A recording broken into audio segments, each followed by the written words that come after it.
Bueno, buenas tardes, bienvenidos a su laboratorio de termodinámica. Hoy vamos a revisar las prácticas número 2 y número 3. La número 2 consiste en el uso y manejo de instrumentos para medir temperatura. Y la número 3 consiste en el uso y manejo de instrumentos para medir presión.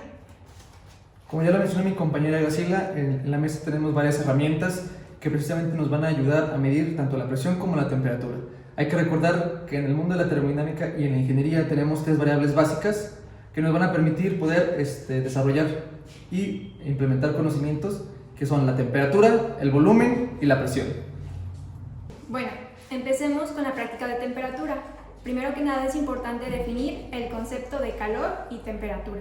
Primero, el calor es la cantidad de energía del movimiento molecular de un cuerpo. Esto depende del tipo de moléculas, el tamaño de las moléculas y la cantidad. Por lo tanto, podemos decir que el calor depende de la masa del cuerpo y la temperatura es simplemente la medida de este calor. Es importante mencionar también que cuando nosotros realicemos alguna medición tanto de presión o de temperatura, tengamos las herramientas adecuadas para poder tomar esa lectura. De lo contrario, vamos a poder dañar tanto los instrumentos de presión como de temperatura. Dentro del mundo de la temperatura tenemos tres diferentes escalas, que de las más comunes son los Kelvin, Rankine, grados centígrados y grados Fahrenheit. Además de que dentro del mundo de la presión tenemos también tanto las libras sobre pulgada cuadrada, conocidas como PSI, tanto los kilogramos sobre centímetro cuadrado y pascales atmósferas. Hay diversas unidades que se derivan principalmente de estas. Bueno, empezamos revisando los diferentes utensilios para medir temperatura. Empezaremos con este termómetro que tenemos aquí. Cabe recalcar que primero tenemos que checar qué escala estamos por medir. Este termómetro nos permite una escala desde -20 hasta 10 grados centígrados. Por lo tanto, podemos saber que vamos a tener mayor precisión a la mitad de esta escala y menor precisión en los extremos de esta escala. Esto es algo que tenemos que tomar en cuenta antes de empezar a medir. Bueno, este es un termómetro de mercurio. Se utiliza el mercurio porque es un metal con una gran capacidad de expansión al ser expuesto a un calor. Agregando también lo que dijo mi compañera Graciela, es importante recordar que los termómetros de mercurio actualmente ya no están en funcionamiento en el aspecto en el que son tóxicos para la salud. En la mayoría de las familias, en el caso, tienen hijos en donde por algún caso extremo pueden llegar a tirar ese tipo de herramientas, generando una intoxicación tanto en la familia como en las personas que están alrededor. Es por eso que en la actualidad se manejan los termómetros ya electrónicos, con costos más accesibles y con un grado de precisión todavía mayor. Bueno, pasando también a otro grupo de herramientas, tenemos lo que son los que se conoce como termopares. Tenemos diferentes tipos de presentaciones en donde se pueden medir tanto superficies como líquidos. En este caso, este termopar, no sé si alcanzan a ver, que tenemos diferentes puntas. Tenemos unos pequeños resortes que permiten tener un contacto con la superficie mucho mejor. Y además tenemos este otro tipo termopares, en donde precisamente estos se encargan de medir la temperatura en líquidos. Es muy importante recalcar que dentro de estos pequeños tubos tenemos estas pequeñas configuraciones. Dependiendo de qué tipo de escala estemos manejando, es el tipo de termopar que vamos a manejar, de entre los cuales puede existir un tipo J o un tipo K. Todo depende mucho de qué tipo de sustancia estés manejando y qué tipo de escala estés implementando. Del termopar cabe destacar que tienen tanto una punta fría como una punta caliente. La punta caliente se le conoce al extremo, que es al que le está sometiendo a una temperatura, y la punta fría es la que te da la medición. En sí funciona porque nos mide un diferencial de voltaje, entonces ese diferencial de voltaje se puede expresar en un cambio de temperatura. También es importante recalcar que ese tipo de temperaturas se pueden medir en este tipo de instrumentos. Es muy importante también aclarar que hay que verificar antes de usar cualquier instrumento que tengamos las funciones de medición de temperatura. En este caso se encuentran en la parte inferior, al igual que estos en la parte superior. Es muy importante verificar antes de implementarlos. Pasamos a este tipo de termómetro que es analógico. Analógico quiere decir que no necesita ningún tipo de señal eléctrica para funcionar. Este termómetro, por ejemplo, se conoce como termómetro bimetálico. Vemos que también tiene un termopozo. Este termopozo tiene funciones tanto de evitar la corrosión del sensor como de poder evitar diferenciales de presión muy altos. Por lo tanto, no tenemos que detener un proceso para poder medir su temperatura. Entonces este simplemente se remueve y aquí dentro encontramos el sensor, que es el que realmente mide la temperatura.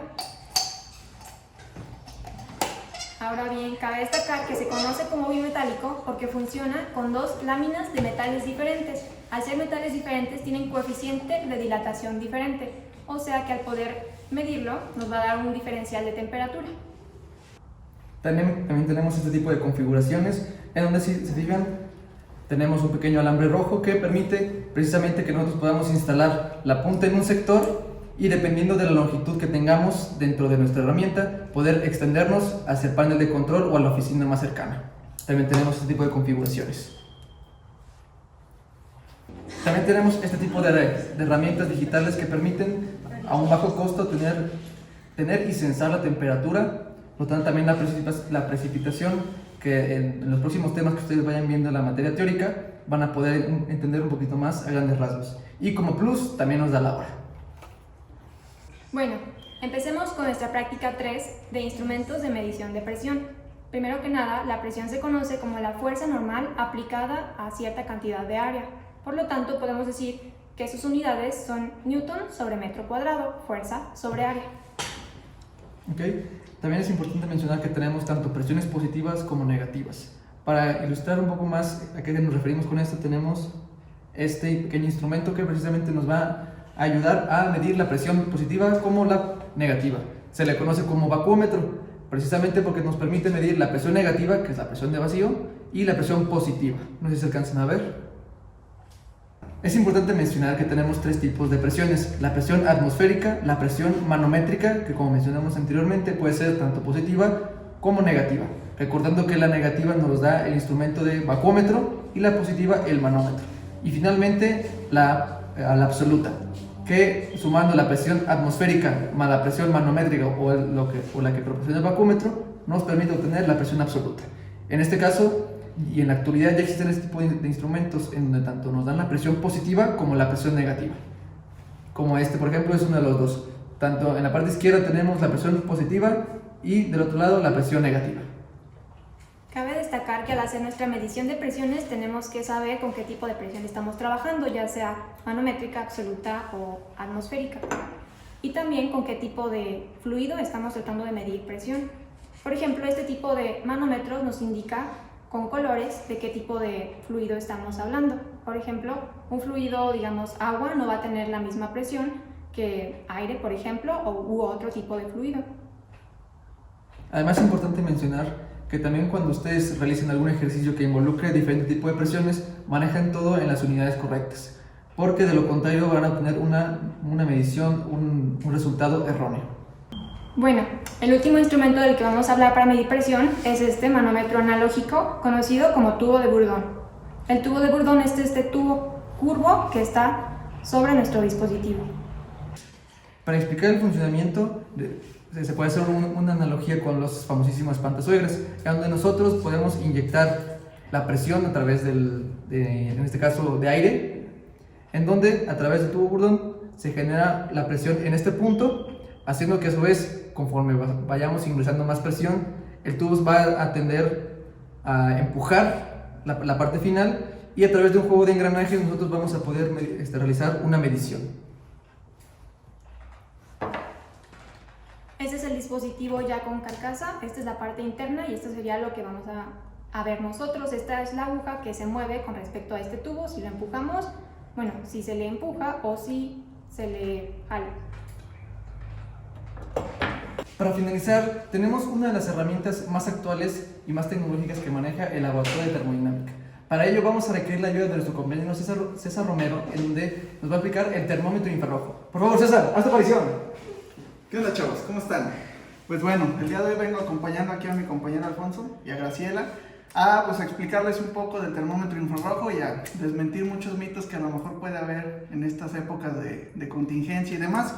Entonces, básicamente lo que se genera en esto, primero hay que destacar que necesitamos entender un poco de un mecanismo de transferencia de calor que a lo mejor no lo conocen ahorita, pero lo han experimentado muchas veces, que es la radiación. Oye, César, espera, pero ¿es cierto que ese instrumento mata neuronas? No, claro que no, ahorita van a ver por qué. Hagan de cuenta, la radiación, muchos lo han experimentado, yo creo que todo el mundo ha calentado unas tortillitas en su casa, tranquilamente en su comal, y ha puesto la mano encima del comal para ver si está caliente o no. Entonces, el calor que ustedes sienten, así como la temperatura o lo que sale del comal, todo eso es puro calor por radiación. ¿Cómo funciona? Literalmente con que ustedes puedan ver el comal, ya les está transfiriendo calor por radiación. Es por mediante ondas, hagan de cuenta como la luz que ahorita que nos está iluminando aquí de arriba y de enfrente. Así funciona. Entonces, ¿qué es lo que generamos? Este mide lo que viene siendo la radiación en el espectro electromagnético en la parte infrarroja. O sea, hace lo que no vemos. El infrarrojo, muchos a lo mejor pueden ir a hacer ahorita el experimento a su cuarto. Tienen el control de su tele, si lo ven con la cámara de su teléfono van a ver una lucecita. Ustedes a simple vista no ven esa luz, pero con la ayuda de su teléfono sí lo pueden ver. Esa es una luz infrarroja. Ahora, ¿qué es lo que pasa? Hagan de cuenta que los cuerpos tienen una propiedad que se llama la emisividad. Esa emisividad, ¿qué es? Es la capacidad de transferir o de irradiar, por así decirlo, energía infrarroja.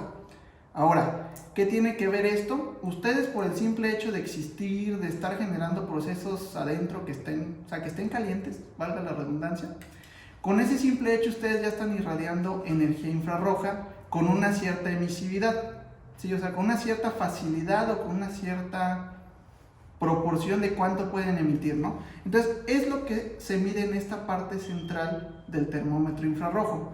Se hagan de cuenta que el termómetro infrarrojo, ustedes a lo mejor ven un láser, que espero que lo estén viendo como por aquí así. Esos dos puntitos láser no son los que están midiendo, esos nada más están indicando, ¿no se ve? Ok, entonces miren, lo vemos aquí enfrente. A lo mejor lo pueden ver ahí, no sé si me puedan confirmar. Ahí enfrente se ven esos dos puntos láser. En esos dos puntos láser, realmente lo que nos está diciendo es que en el área central de esos dos puntos, ahí es donde se está midiendo la temperatura. O sea, esos dos láseres nada más nos están marcando como los con los que jugaban de chiquito, que compraban en la feria o cosas así. Esos no van a causarles ningún daño. Entonces, la parte central que viene aquí, el agujero, eso véanlo como un espejo infrarrojo que está detectando la energía que ustedes están emanando. O sea, lo que ustedes están irradiando, imagínense como un solecito así de luces infrarrojas, y es lo que detecta esto, ¿sí? Entonces, para que no crean que les van a matar las neuronas y vayan a explicarles a todos, espero que me hayan entendido un poco, y si no, pues vuélvanlo a ver. Y pues bueno, compañeros, yo me tengo que retirar, nos vemos, los dejo aquí con ellos. Gracias, César. Ok, bueno, ya espero que con esta pequeña explicación se quiten los rumores de que precisamente este tipo de instrumentos matan las neuronas. Y recuérdense, compañeros, cuídense ustedes y cuidémonos todos.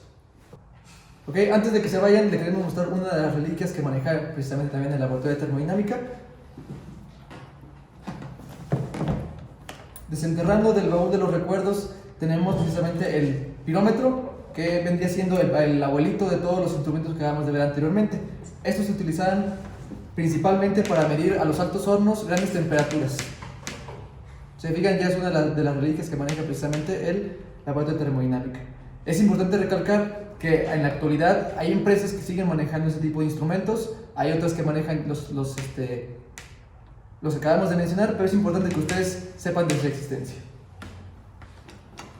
Bueno, estas fueron las prácticas 2 y 3. Ahora les toca a ustedes contestar las preguntas correspondientes en sus manuales y así como las actividades en plataforma. Recuerden que si tienen alguna pregunta, duda o comentario, se pueden poner en contacto con los diferentes instructores que van a estar acompañándonos a lo largo de estos pequeños videos. Si me das por el momento, les agradecemos por su atención. Gracias y nos vemos.